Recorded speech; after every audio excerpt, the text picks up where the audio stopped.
Hello, dear listeners, and welcome back to Book Summary 5, the 5-Minute Summary channel. I'm Sammy, your host. Today we're diving into Surfacing by Margaret Atwood, first published in 1972. This is a novel that's part psychological thriller, part feminist meditation, and part ecological parable, all wrapped in the haunting atmosphere of Canada's wilderness. With Atwood's poetic and precise prose, Surfacing invites us into a deeply personal descent, not just into memory, but into identity itself. Let's dive into this enigmatic and compelling story so you'll feel like you've read it cover to cover. The story begins with an unnamed female narrator, young, intelligent, emotionally detached, who travels from Montreal to a remote island in northern Quebec. She's joined by her boyfriend Joe and her friends David and Anna. The reason for her trip is vague at first. Her father has gone missing, and she's returning to the isolated cabin where she grew up to search for him. But it becomes clear almost immediately that there's more going on under the surface, layers of trauma, silence, and estrangement that are as thick as the forest surrounding the cabin. As they arrive, the wilderness looms large, almost as a character itself. The lake, the trees, the animals, it all feels charged with meaning.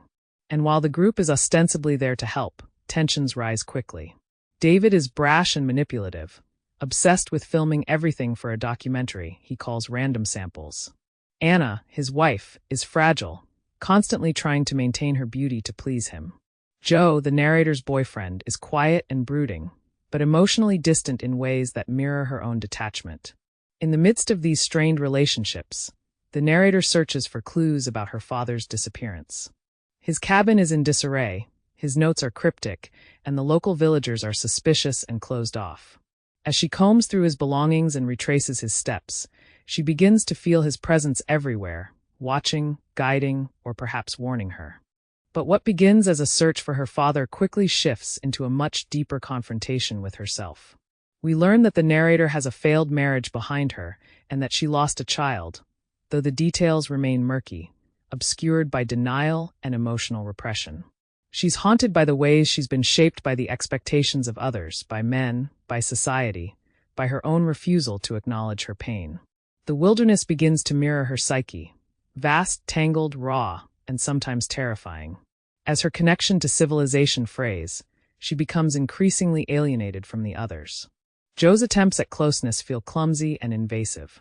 David's manipulation escalates. Anna, under pressure to look and act a certain way, begins to unravel. The narrator, meanwhile, begins to feel the pull of the land. She sees visions. She imagines her father's fate. She remembers a forced abortion she never admitted to herself. And slowly, she stops pretending.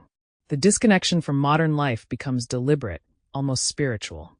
Eventually, she chooses to stay behind alone in the cabin, refusing to return to the city with the others.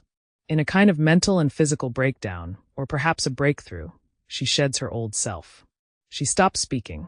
She discards her clothes. She lives off the land, observing animals and adopting primal behaviors.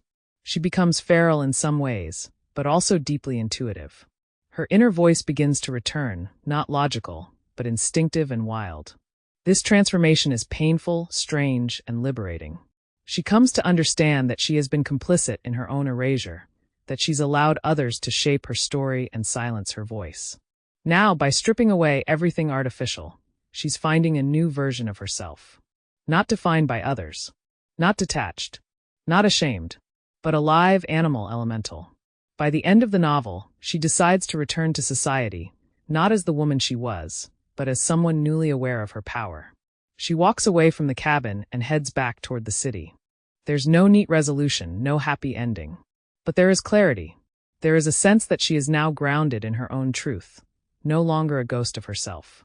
Surfacing is a deeply introspective novel that explores what it means to lose and reclaim identity. It asks what it means to be a woman in a world that tries to define you before you define yourself. It's about language, memory, nature, and survival. Margaret Atwood doesn't just tell a story, she unravels a psyche, layer by layer, until we're left with something raw, fragile, and profoundly human. Thank you for tuning in to Book Summary 5, the 5-Minute Summary channel. If this haunting journey into the wilderness moved you, please subscribe, like, and share it with your friends. Until next time, happy reading.